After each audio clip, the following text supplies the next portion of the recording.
ये मीशो मीशो क्या है? आज ब्रोकरेज जेफरीज की रिपोर्ट इंटरनेट प्लेटफॉर्म मीशो पर धमाका मचाती हुई दिख रही है भारतीय बाजारों में। वैसे भी आज एक 2 परसेंटेज पॉइंट इक्विटी हाथ बदली मीशो की सुबह सुबह ट्रेड में, और फिलहाल आप मीशो को टॉप ट्रेडेड काउंटर देख रहे हैं नेशनल स्टॉक एक्सचेंज पे। लगभग 3,000 करोड़ का ट्रांजैक्शन ऑलरेडी हो चुका है।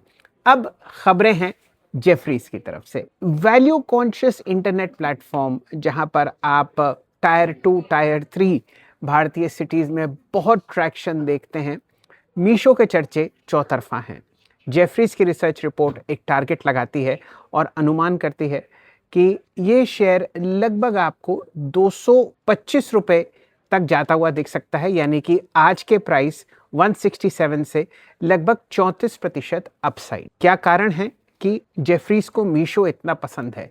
सबसे पहले देखते हैं कि मीशो एक्चुअली करता क्या है। छोटे और पुराने शहरों में जहां पर इंटरनेट की सुविधाएं नई नई पहुंची हैं, वहां पर अगर कोई बायर्स ऑनलाइन शॉपिंग करना चाहते हैं तो मीशो उनको टारगेट करता है।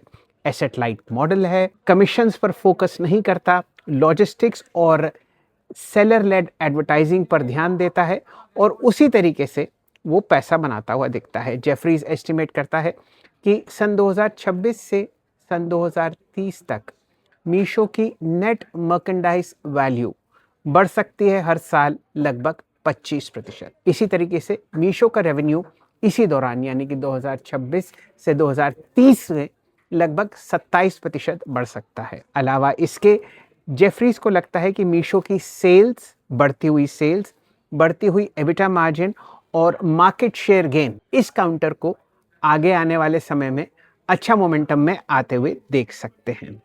अलावा इसके मीशो की लिस्टिंग आप देखिए पिछले 6 महीने में हुई थी। दिसंबर 2025 में 5,421 करोड़ का आईपीओ आया मीशो का, 111 रुपए प्रति शेयर पर शेयर बिका और लिस्टिंग हुई 166 रुपए के आसपास। ऑल टाइम हाई हमने मीशो को लगाते हुए देखा लगभग 254 रुपए का, और कुछ महीने पहले ये काउंटर आपको 125 रुपए का मिल रहा था।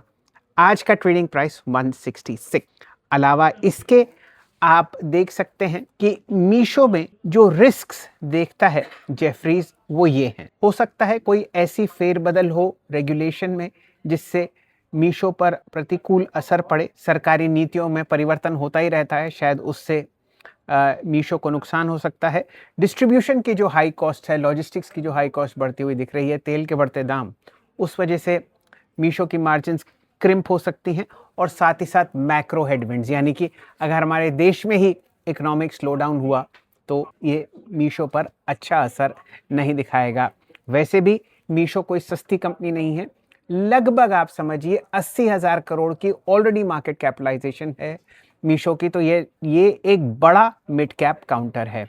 साथ ही साथ इंटरनेट की जो क्षेत्र है वहाँ पर बड़े बड़े दिग्गज बहुत ज़बरदस्त तरीके से कंपटीशन में लगे हुए हैं। आपने फ्लिपकार्ट, अमेजन, रिलायंस रिटेल और अन्य कई ऐसे दिग्गजों का खेल ऑलरेडी देखा होगा इंटरनेट स्पेस पे। मीशो इनके कॉम्पिटिटिव प्रेशर्स के अंदर आके दब सकता है। साथ ही साथ अगर कोई डोमेस्टिक स्लोडाउन होता है तो उसका भी एक नेगेटिव इम्पैक्ट आपको मीशो पर पड़ता हुआ दिख सकता है जेफरीज के अनुसार। फाइनली जेफरीज ने एक ऑप्टिमिस्टिक टारगेट दिया है 225 रुपए, यानी कि 34% अपसाइड, क्योंकि उसको उम्मीद है कि मीशो की नेट मर्केंडाइज वैल्यू 25% CAGR से बढ़ सकती है अगले 4 साल में, और रेवेन्यू बढ़ सकता है 27% से। लेकिन एक नेगेटिव समझिए कि एक बेस केस या एक तरीके से समझिए परेशानी वाला स्थिति भी हो सकती है, जिसमें ये जो नेगेटिव्स हैं सारे काम करते हुए दिखते हैं, तो उसके टाइम पे आपको मीशो का प्राइस 110 रुपए तक नीचे गिर सकता है, यानी कि 35% डाउन टिक 166 से। क्या कारण होंगे इसके पीछे? जो तेजी उम्मीद कर रहा है जेफरीज नेट मर्केंडाइज वैल्यू में आएगी, वो 26% ना होके 18 या 17% रह जाए। उस दौरान आपको मीशो का शेयर प्राइस गिरता हुआ दिख सकता है। लेकिन फिलहाल आज मीशो पर एक अच्छा मूव आता हुआ, वॉल्यूम बहुत शानदार, और इंटरनेट स्पेस में आपने मीशो का लक्ष्य आता हुआ देखा है 225 रुपए प्रति शेयर, 34% ऊपर जेफरीज के द्वारा।